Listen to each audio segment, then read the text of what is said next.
प्रतीक्षा आवाज इंडिया मराठीच्या आपली बातमी आपला आवाज या बातमीपत्रात आपल्या सर्वांचं स्वागत आहे। तर एक नजर टाकूया आजच्या महत्त्वाच्या घडामोडींवर। सदा सरवणकर यांच्या निधी वाटपावरील वादग्रस्त विधानामुळे महाराष्ट्राच्या राजकारणात खळबळ उडाली आहे। ते आमदार नसतानाही त्यांना तब्बल 20 कोटी रुपयांचा निधी मिळालाय, तर विद्यमान आमदारांना केवळ 2 कोटी रुपये दिले जातात।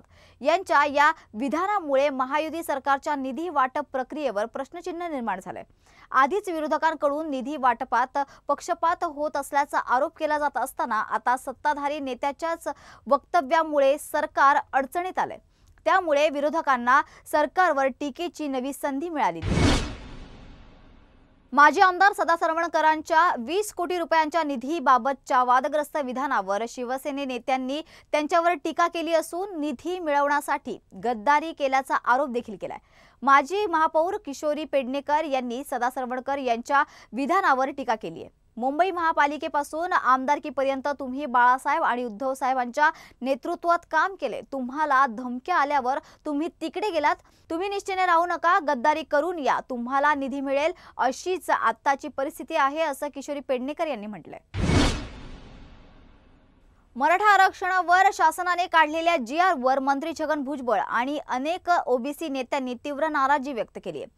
तसेच बंजारा समाजाकडूनही स्वतंत्र आरक्षणासाठी आंदोलनं तीव्र करण्यात आली आहेत। या पार्श्वभूमीवर भाजप नेत्या पंकजा मुंडे यांनी प्रतिक्रिया दिली आहे। त्या म्हणाल्यात की ओबीसी आणि मराठा संघर्ष आहे असं सांगितलं जात असेल तरी मी त्याला तसं बघत नाही।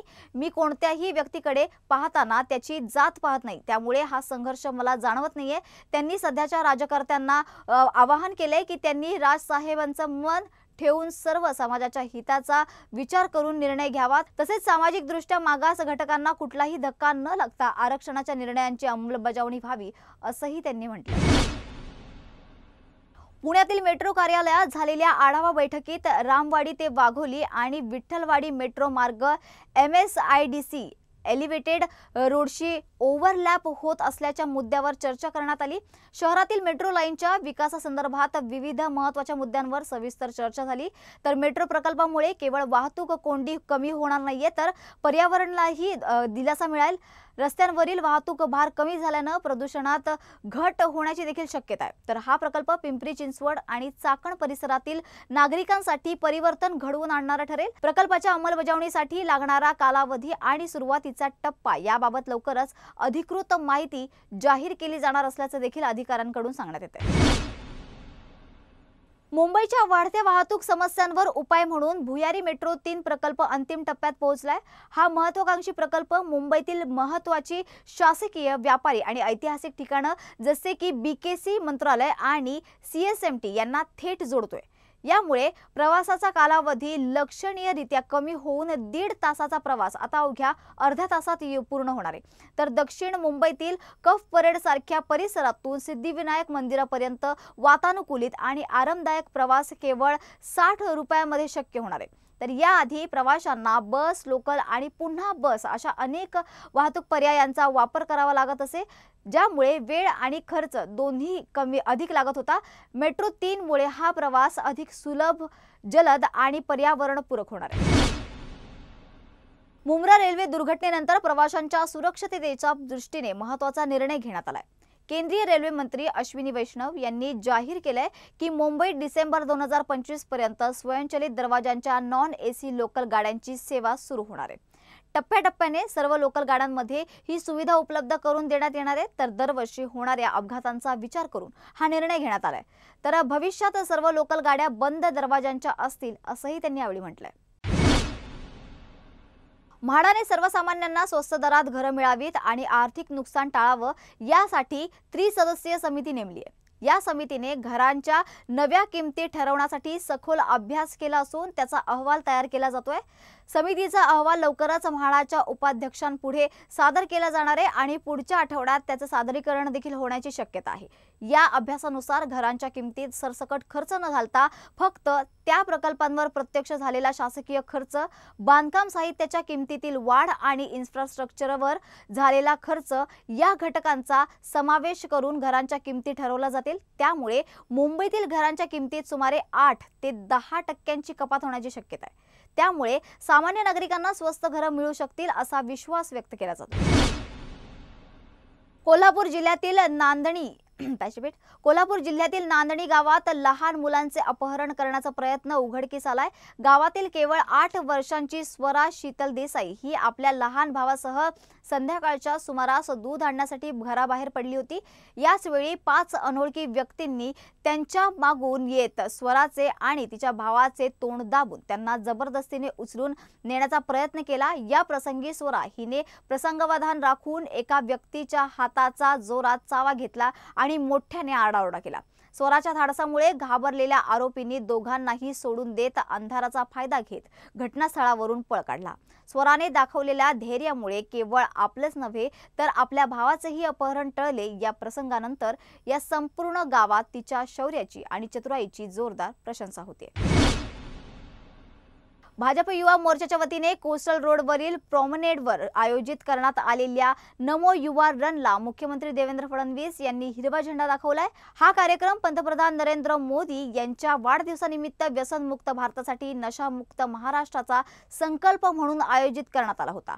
या रनमध्ये अभिनेते मिलिंद सोमन आणि पद्मश्री अशोक सराफ यांनीही सक्रिय सहभाग घेतला। मुख्यमंत्री देवेंद्र फडणवीस यांनी या संकल्पाबद्दल सकारात्मक भूमिका व्यक्त केली आणि तरुणांना व्यसनमुक्त जीवनशैली अंगीकारण्याचं आवाहन देखील केले। आजच्या या नमो युवा रन मध्ये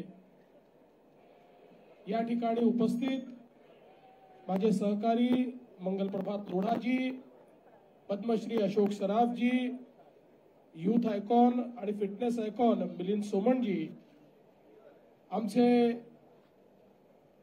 भारतीय जनता पक्षाचे यूथ आयकॉन तेजस्वी सूर्याजी, आपले अध्यक्ष अमित साटमजी, या ठिकाणी उपस्थित सर्व मान्यवर आणि उपस्थित सर्व माझ्या तरुण मित्रांनो, भावांनो आणि बहिणींनो,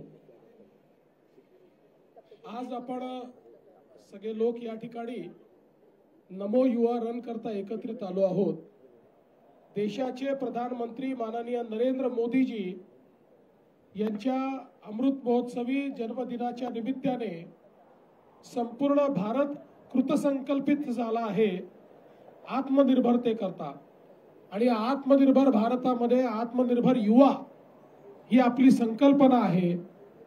आपण सगळ्यांनी भारताची ताकद ऑपरेशन सिंदूर मध्ये बघितलेली आहे।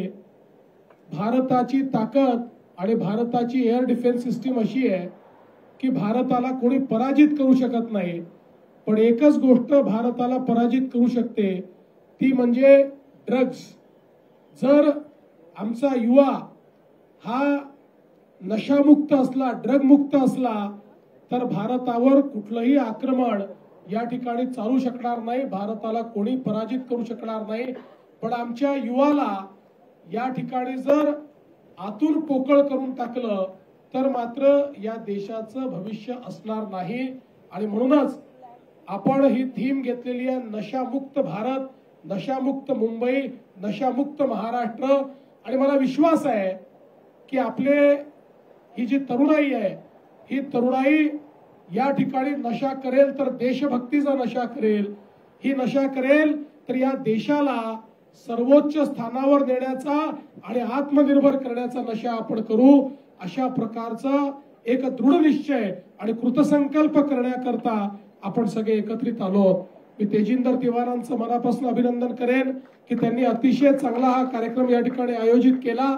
आणि आता सगळे धावक आपले हे धावण्याकरता या ठिकाणी एकदम तयार आहेत। त्यामुळे सर्वांना शुभेच्छा देतो आणि माझं बोलणं संपवतो। जय हिंद, जय महाराष्ट्र। तर आपली बातमी, आपला आवाज या बातमीपत्रात आपण इथेच थांबत आहोत। मात्र पुन्हा भेटूया अशाच महत्त्वाच्या बातम्यांसोबत। तोपर्यंत पाहत रहा आवाज इंडिया मराठी।